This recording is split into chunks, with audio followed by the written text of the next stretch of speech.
Dang, boy. This one had me for a little bit, how to transport this bird. It's actually not a small plane, length or wingspan, but got a solution. Made a wire hook, and we're gonna hang this from the headliner of your car. Thought about a box with the peanuts, making a cradle, but every idea I came up with was too cumbersome. This is the same wire I use for hanging on airplanes from the ceiling downstairs, so strong enough to hold a lot heavier planes than this.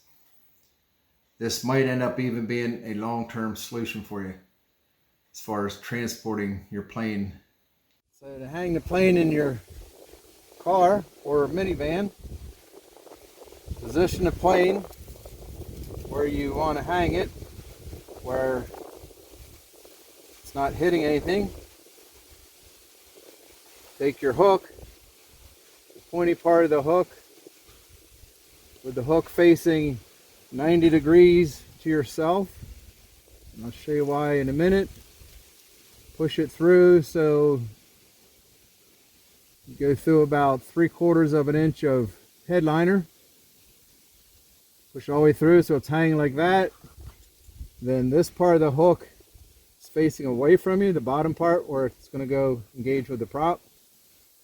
Slide it right in beside this O-ring here. Takes just a little bit to figure out how it's got to go through.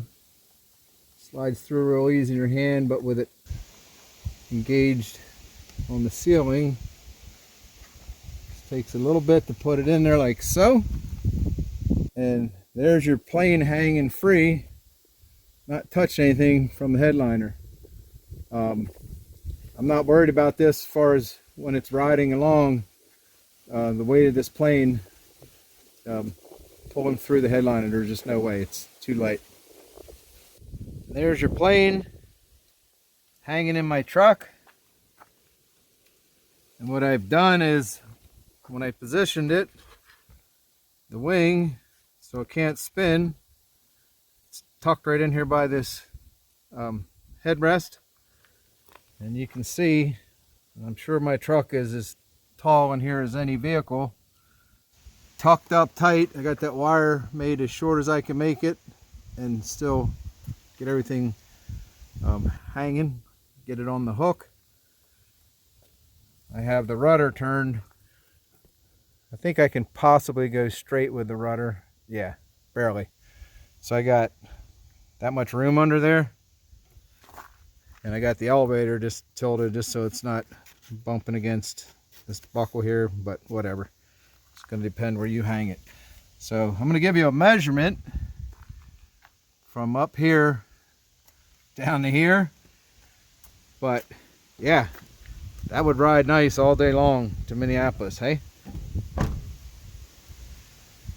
Okay, let's get a measurement. Brought a tape measure out here with. See if I can pull off this film job here on the tape measure. So if I touch this against the ceiling all the way down to here, looks like 32.5 inches, and you add 3 inches,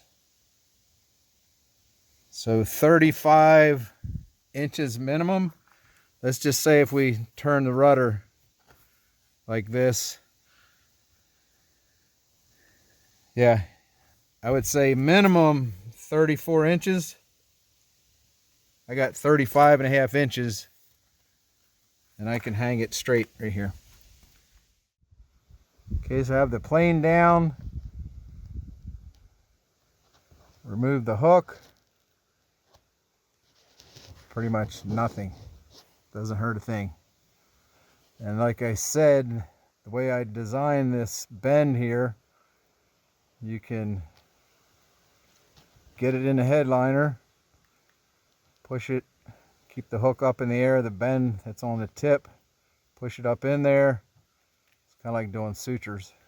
Tilt it down, and then the way all these bends are, it'll just hang like that. Here's why you want this hook going 90 degrees to you and not that way. It's where it's going to leave this part of the hook facing away from you at a slight angle.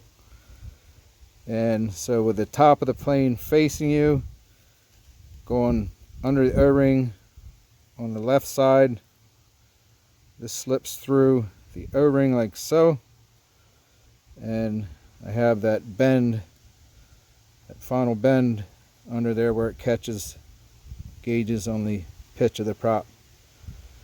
So it just hangs like so. That's how I do things. You know that by now. Might seem a little overcomplicated, but it's functional.